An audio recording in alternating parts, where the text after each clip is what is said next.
Merci beaucoup, mais avant de terminer, je voudrais faire une précision pour ce qui concerne les tests. Je voudrais rappeler à tous vos confrères qui se lancent dans des explications impossibles que l'agence choisie pour faire des tests n'est pas sous le contrôle du Cameroun. C'est à 100% sous le contrôle de la CAF. Et je pense que les règles de jeu étaient connues par tous avant le début de la compétition et je souhaite vraiment, humblement, que mon pays soit respecté.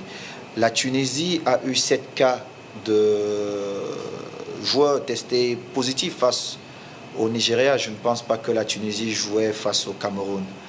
Le Maroc, lors de la première rencontre, parce que les matchs se suivent, mais ils ne se ressemblent pas, et j'ai l'impression que certains d'entre nous ont parfois la mémoire courte. Le Maroc a été pénalisé, le Maroc ne jouait pas face au Cameroun.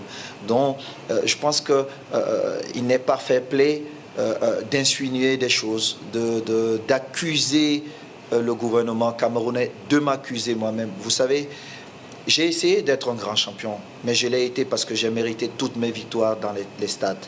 Je n'ai jamais accepté la tricherie et je n'accepterai jamais la tricherie.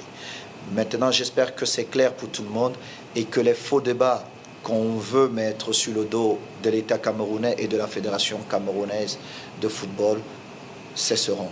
Merci.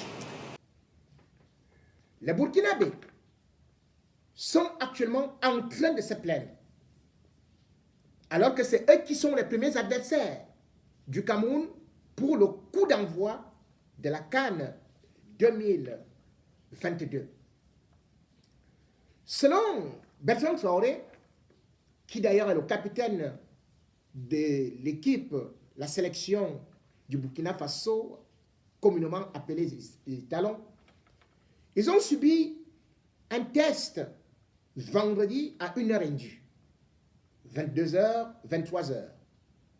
Mais ce test, faut-il le souligner, le matin, avant, ils avaient déjà reçu la visite des faux médecins qui n'étaient même pas reconnus par la CAF. D'où sortaient ces médecins? C'était des médecins camerounais qui s'étaient donc improvisés pour venir faire des tests anti-Covid. Ayant été immédiatement happés, ils avaient réussi à se faufiler et à disparaître. Et dans la soirée, voilà notre équipe qui est arrivée pour donc faire ces tests-là. Et ces tests, au lieu de faire les tests PCR, ils ont fait plutôt les tests antigéniques. Et le samedi matin, donc, à quelques, on peut dire tout simplement 24 heures de l'ouverture de la CAN, les joueurs burkinabés apprennent que 5 de leurs joueurs sont testés positifs, plus 2 encadreurs, dont leur entraîneur. Le tollé est général, puisque au Burkina Faso, on parle d'un scandale. Comment comprendre que les 5 meilleurs joueurs burkinabés soient tous positifs au Covid-19? C'est exactement la même chose qui s'est passée avec Ochan 2021. Les meilleurs joueurs congolais étaient testés positifs au Covid-19. On peut être patriote, mais n'exagérons pas. Et au-delà de ça, on parle de tests antigéniques, alors que les tests antigéniques ne sont pas reconnus par la Confédération africaine de football,